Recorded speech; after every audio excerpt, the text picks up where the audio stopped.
fame. If you win it, comes and goes in a minute. Where's the real stuff in life to cling to? Love is the answer. Someone to love is the answer. This is Theater Talk. I'm Susan Haskins. The musical theater lost one of its great talents last week, Adolph Green. We're going to look at an old interview we did with him and Betty Comden and talk a little bit about him, too. Here to introduce our guest, Michael Riedel of the New York Post. They will be forever linked as Comden and Green, Betty Comden and Adolph Green, who gave us some of the most sparkling musical comedies from the 1940s and 50s. We did an interview with them about 6 years ago, and it's really delightful, and we're going to show it to you tonight. But first, we want to talk a little bit about what they meant to the commercial theater, the musical theater, with Mel Gussow, the culture writer for the New York Times. Mel, welcome to Theater Talk. Can you give us a sense of the world that Betty Comden and Adolph Green came out of, and that is gone now? Well, they came out of the cabaret world, improvisers, and they just sort of appeared on Broadway, and I think to a certain extent changed Broadway in its time. They brought such great vitality to it, just great spontaneity. And when you think of shows like On the Town, Wonderful Town, Bells Are Ringing, I mean, filled with the spirit of Comden and Green, who, as you say, will forever be linked. I think it's curious, people are always saying they're like some other team. I think the team that I think about most when I think of Comden and Green, I think of Kaufman and Hart. Oh, interesting. Because you can't separate one from the other. We'll never know who did what. Yeah. That each one, they're both writers. I mean, it was Green who always said it was Mr. Writer and Miss Writer. Right. I mean, they did the lyrics together. We don't know how, but their lyrics were just so filled with life and fun. Yeah, I think of those shows, On the Town especially. I mean, it's the sort of quintessential youthful musical, which they were in, I believe, originally. This is the other aspect. Even as I say, Kaufman and Hart, they were performers. Right. And certainly when they did their two-man show on Broadway, A Party with Comden and Green, was just absolutely wonderful. They did it once and brought it back again, and they were always doing it. In fact, the last time that I saw them together was last spring at the Dramatists Guild Gala, and they both came out on stage. They got a Lifetime Achievement Award. They kept getting Lifetime Achievement Awards. And they did one number, which was they sang La Marseillaise to the tune of Take Me Out to the Ball Game, and brought down the house. But very typical of the kind of things that they did. Interesting about that, I wonder, perhaps you could expand on this. I always thought with them that they brought kind of high culture and sort of lower culture, more popular culture together. You know, working with Leonard Bernstein, and yet it's a bunch of sailors on leave for 24 hours. Is there something to be said about that? Absolutely, and I remember occasionally I'd run into Adolph Green at museums. I mean, he was an intellectual, and I think Betty Comden as well. Absolutely right that they brought these two things together. Also, they were very New York, and I think that should be stressed when you think of On the Town and Wonderful Town. Are there any more New York shows than those two? And Bells Are Ringing. I mean, Bells Are Ringing is 1950s New York, that style. You knew them personally. You know Betty, yes, she's still with us. And Adolph, they were fixtures on the theater scene. And what were they like? Were they as sparkling as their shows? They were as sparkling as their shows, absolutely. Yeah. They talked as they wrote. Again, you couldn't, well, they would fill in each other's lines. I mean, it's really hard to tell them apart, and I think you can't think of so many other teams that split up over the years, that they were so faithful, so loyal to one another and to what they did best, and it survived, I mean, all the decades of Broadway. There was an interview with them that I happened to look at the other day in the Times. I don't think, maybe you did it. Someone asked them, what is the cement of your partnership? And Adolph said, hunger. And Betty said, terror and fear. And that sort of sounds exactly right. It does sound right, yeah. So we'll take a look at them. So we're going to show you the interview we did with them, Comden and Green, 6 years ago, when their book, The New York Musicals of Comden and Green, just came out from Applause Books, still in print, by the way. And Mel, thanks a lot for giving us the context of their lives. Thank you. You know their musicals? Of course, they're some of the greatest musicals ever written for Broadway. On the Town, Wonderful Town, Bells Are Ringing, Peter Pan. We are delighted tonight to be joined by Betty Comden and Adolph Green. Welcome to Theater Talk. Thank you. Pleasure to be here. You've got a book out, The New York Musicals of Comden and Green, published by Applause, which we'll just flash here on the screen. Now, you guys are both from New York, correct? You're both born and raised? Yes, I'm from Brooklyn. And I'm from the Bronx. So you didn't have to travel too far to start your careers on Broadway, right? Oh, except we had to travel those billions of impossible miles. Well, let's talk about those billions of impossible miles when you were first starting out. On the Town was the first show. Yes. Right. Yes. You were kids. Yes, well, More or less, relatively. yes. Yeah. Mozart-wise, not that young.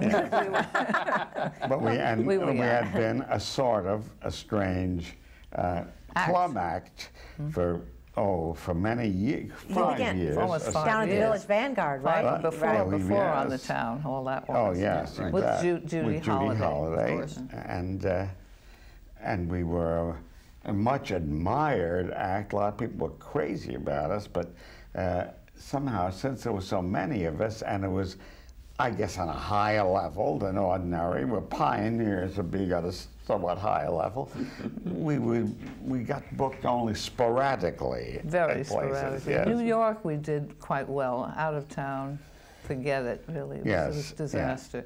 Disaster in terms of bookings, or just the show didn't go over bookings, well? it didn't go over once we got the bookings. It was very hard because we had, at one point, we played on a New Year's Eve and were fired after the first show. I mean, they didn't even get through the whole evening. Yeah. But it was fairly sophisticated, very funny. Yeah. And we wrote sketches and songs. Some and, of which we still do them. still do. And it was a hell of an act, just impossible to classify for a lot of people. Hard to call it an act, but that's really where we began to write and perform Yeah. I was at going to the say, that same must have been a time. great training ground for you, though, to Yeah. be doing a review. And were you writing fast and writing all the time? And if you needed a new sketch, you had only a few minutes to put it together. And Well, Sometimes, there was yeah. pressure, sure. Yeah. It was good. And we learned a lot, yeah. No, they were pretty carefully written, Yeah. actually. Yeah. And I think we thought of ourselves more as performers than writers. Right. Really? Because we wrote in order to have something to perform, since we couldn't afford to pay royalties to anybody of course. else. So we said, well, let's chip in and buy a pencil and write. How did the first full-length musical then come about, On the Town? We were friends of Leonard He Bernstein. was a very old, Adolph dear Green. friend of mine. And then we that met is, at the Vanguard, and he became a close friend. He knew our material so well that when we'd forget a lyric, we'd call him up and say to him, and he remembered everything. He always every remembered word it, yes, of everything. yeah. And then one spring, Leonard and Jerry Robbins did a that little great thing called Fancy Free. ballet. And that was a thing, big right? hit, and then the idea came of doing, for the two of them to do a full-length show. And Lenny said the people to write the book and lyrics are us. Yeah. They didn't know us particularly, but Oliver Smith and Jerome, whom we also didn't know, came to see us. We were performing at the Blue Angel, reduced to an act of two. And then Lenny came and brought them, and then we got the job. So that's how that started. Did your first show come easy to you, or was it a struggle to learn how to write a book to a big Broadway musical? Well, no, it was a struggle to write at all. It wasn't. Yeah, we learned as we went along. We've never written ballads or songs with emotion because we wrote satirical numbers, comedy songs, and sketches. That's all. So this was the first time to write songs with heart. It wasn't that easy to come by, and yet, but the whole thing was written in a period of less than 5 months. So whatever we learned fast. And then the thing that made it a reality was the entrance of George Abbott, who always loved to work with young people, and he knew Leonard and he knew Jerome because of the success of Fancy Free, and he was crazy about them. And he loved Lenny's music. He used to call it that Prokofiev stuff. Give us some more of that, And but he didn't know us, Adolph, and so he read a version. Well, anyway, there was the first version of the book was terrible, and we were rewriting it when he came in, and we had the thrill of giving him this copy to take home. And when he got on the train and went to Sands Point, we were waiting, and he called us when he got home, and he said he wanted to jump off the train and call us because it was so wonderful. So that was so Well, good. you guys were in the show. Yeah, then we had to audition Yes. for him. Oh, you had to audition No for it. kidding. Yes. When you were writing, did you think you were writing for yourselves? You were definitely Yeah. going to be a We part of it. hoped. We picked those Yeah. 2 parts, and we Yeah. were determined to get those parts. Yeah. Yeah. There was a certain amount of reluctance to us, but that was quickly overcome when Abbott said sure. Oh, right. So you passed the audition. Can they talk? He said. They can write, but can they speak? Yeah. He learned I could sing very loudly, and Betty could sing very well. Yes. Manhattan women are dressed in silk and satin, or so the fellas say. There's just one thing that's important in Manhattan. When you have just one day, gotta pick up a date. Maybe 7 or 8 on your way. In just one day. New York, a hell of a town. The Bronx is up, but the Battery's down. The people riding a hole in the ground. New York, New York. It's a hell of a town. But your careers then went off into a different direction. I mean, you became writers. Yeah. Yes. But there must have been a part of you, though, that wanted to keep up with the acting, to be the performer. Of course. What happened? Why didn't it go that way? I think we made choices there. You know, we didn't want to be constrained by the subject matter to always have parts for ourselves. It was pretty Yes. much that. The next show we started right away because we thought the first one was a fluke, and we gave no thought to performing in that. There was a show that was not a big success, but it's one we're proud of called $1 Billion Baby, which influenced a lot of people, and it was kind of it's a succès d'estime, which means it closed. But historians love it. Then we did go off on a different tack until we decided to do this evening of our own material. But much later on, 59, I think, was the first time we did it. And it felt very good indeed. Yeah, we loved doing it. And the Theatre Guild brought us uptown. We were That was a big hit. Yeah. big Yeah, smash. big hit. a big And then we did smash, it yeah. again in the end Yeah. of 1978. Yes, quite a few years later. And then we went to Hollywood at some fairly early point and started writing movies. We ended up writing 8 or 9 of them, including Singing in the Rain. And Good News.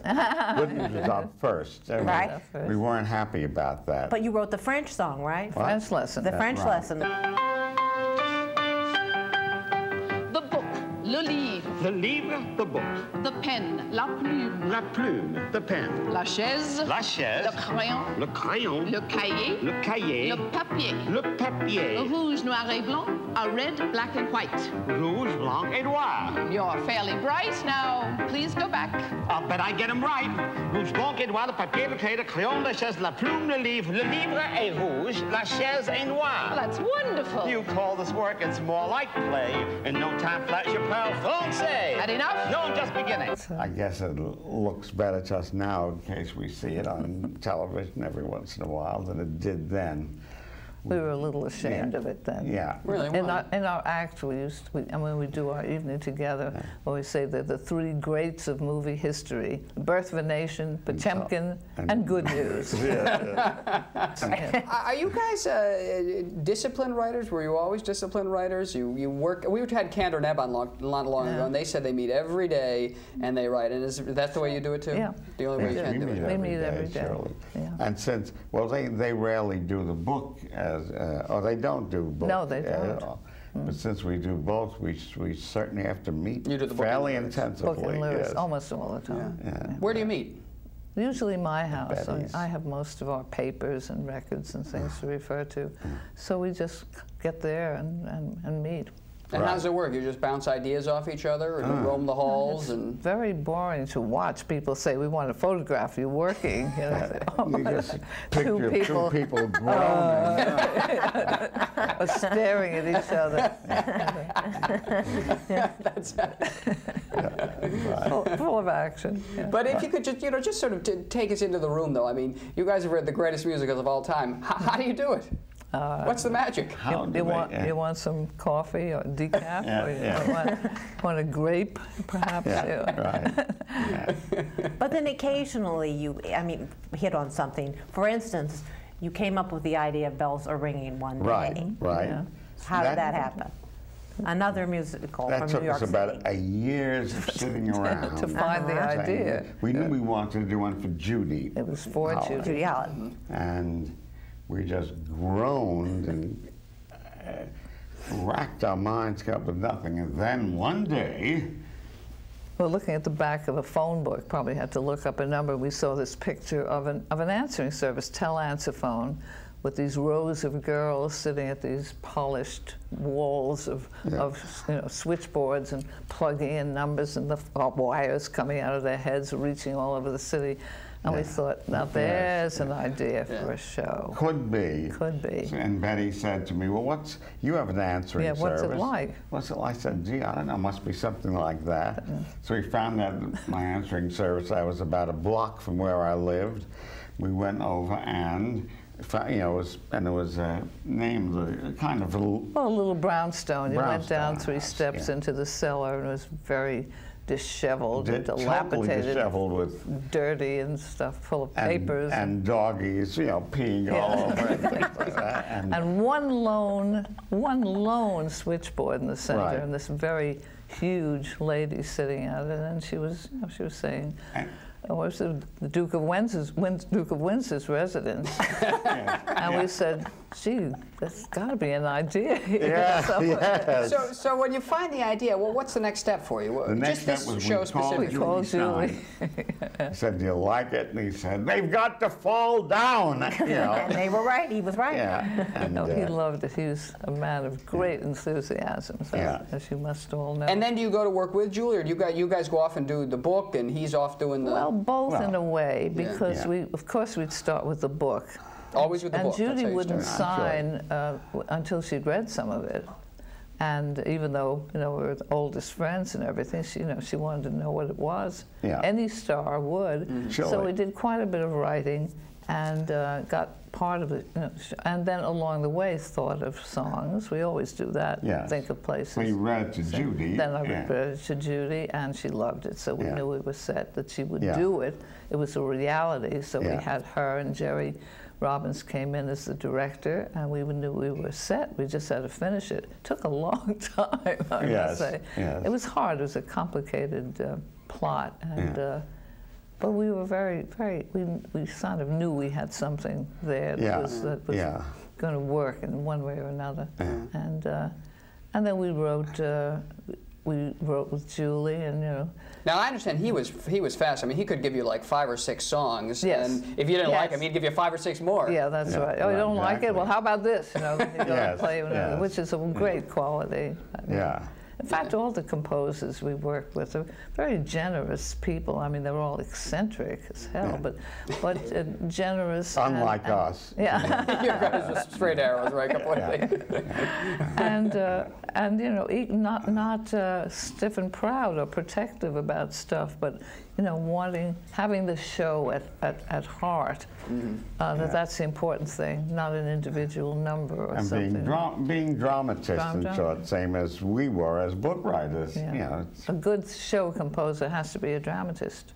Yeah. Is it fair to say that a collaboration is like a marriage? I mean, of course you're not married. Many people do think that you are married, but you have separate lives outside of your private lives outside of your working room.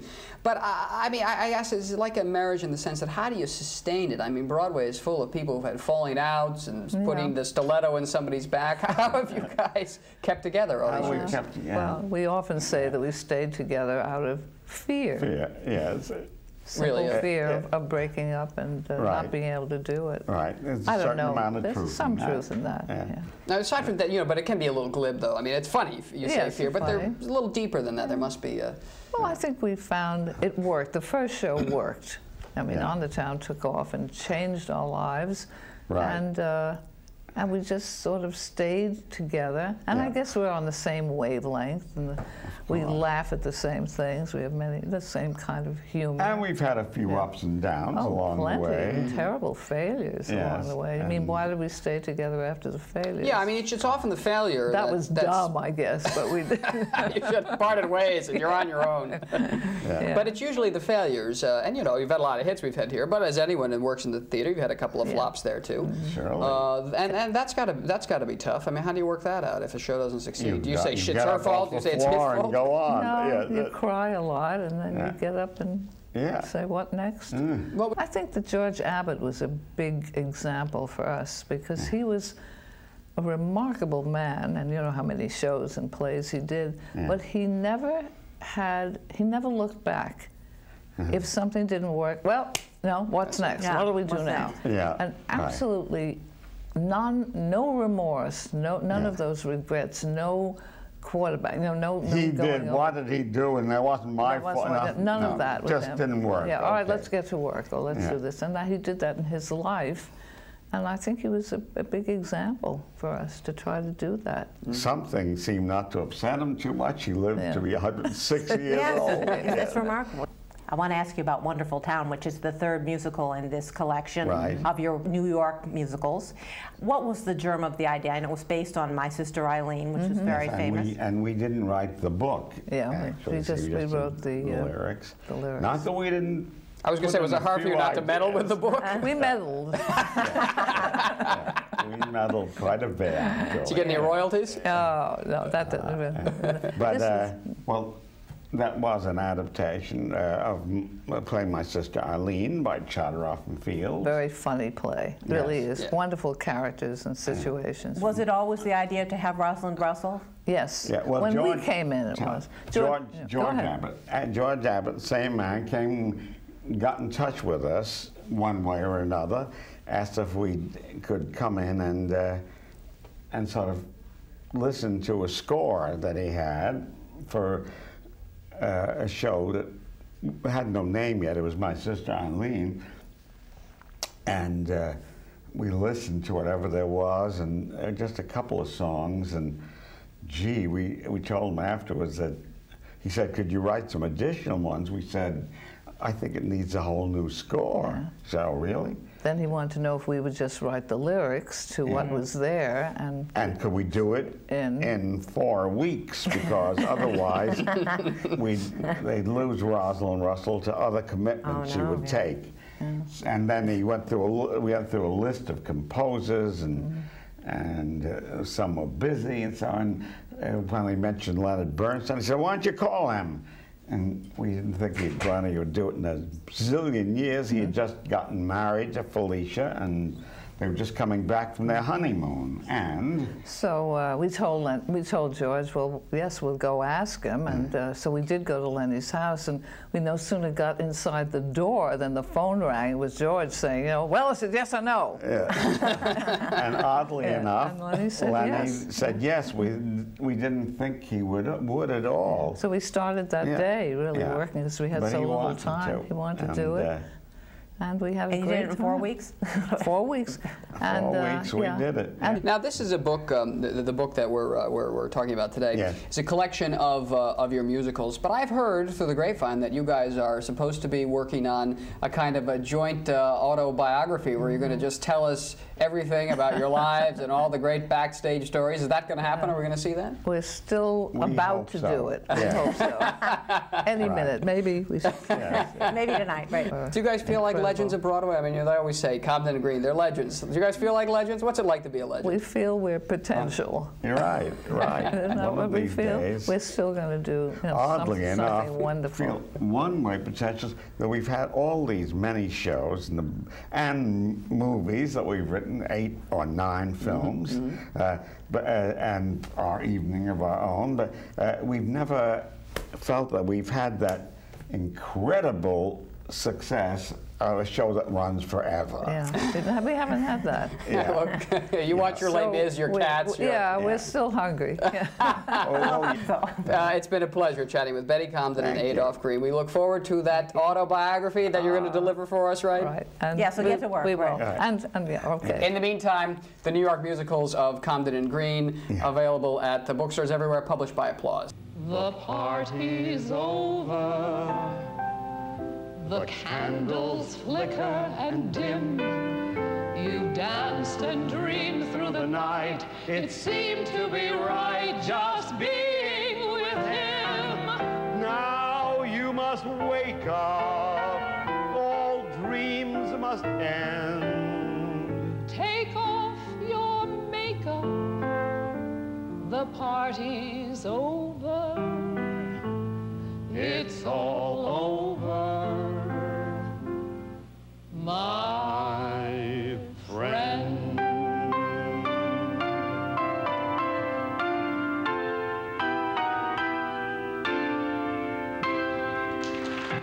They'll always be a terrific team. So we're going to close now very appropriately with Adolph Green performing the Comden and Green composition from Peter Pan, Captain Hook's Waltz. Who's the swiniest swine in the world? Captain Hook, Captain Hook. Who's the dirtiest dog in this wonderful world? Captain Hook, Captain Hook, a captain of villainy, murder and loot, eager to kill any who says that my hook isn't cute. It's cute! Who's the slimiest rat in the pack? Captain Hook, Captain Hook. Who's unlovable, who's unlivable, whose existence is just unforgivable, who would stoop to the cheapest and lowest of tricks in the book, tricks in the book. Blimey, slimy, Captain Hook. Theater Talk is made possible in part by the Friedrich Loewe Foundation, the Corey and Bob Dinelli Charitable Fund, the Eleanor Naylor Dana Charitable Trust, the Alan S. Gordon Foundation, and public funds from the New York State Council on the Arts, a state agency. Playbill Online is the official website of Theater Talk and the home of the Playbill Club, providing information and opportunities for theater lovers.